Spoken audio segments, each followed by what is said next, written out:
साथीहरू, यो cooling period भनेर आइरहेको छ। यो एक प्रकार सही पनि थियो, किनभने कर्मचारीहरू आफ्नो रिटायर हुने बेलामा या राजीनामा दिने अनि त्यो दिनु अगाडि एउटा कुनै स्वार्थलाई फाइदा हुने गरेको निर्णय गरिदिने र आफू लाभको पद लिने अथवा कुनै संवैधानिक पद वा राजदूत भन्ने र उम्किने यो चलन चलिआएको थियो। यसले गर्दा यो एउटा ठुलो व्यथिति देखिएको थियो। त्यसले गर्दा संसदले 2 वर्षसम्म कम्तीमा उसले कुनै पनि नियुक्ति नपाउने व्यवस्था गरेको थियो।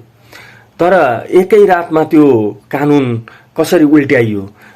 यत्रा देशभरिका जनताले चुनेर पठाएका सांसदहरूले बनाएको कानुनलाई ठ्याक्कै उल्टो पारेर धज्जी उडाइदियो। को त्यस्तो पावरफुल र को त्यस्तो शक्तिशाली व्यक्ति होला यो देशमा जो जनताले जनताका प्रतिनिधिले बनाएको कानुनलाई पनि उल्टाउन सक्छ?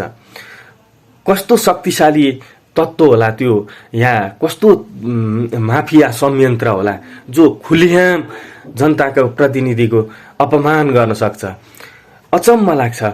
तपाईलाई के लाग्छ, को होला त्यो व्यक्ति जो जनताको यत्रो अभिमतलाई अपमान गरेर रातारात कानुनलाई होलाई होइन बनाउन सक्ने क्षमता छ यो देशमा? अचम्म।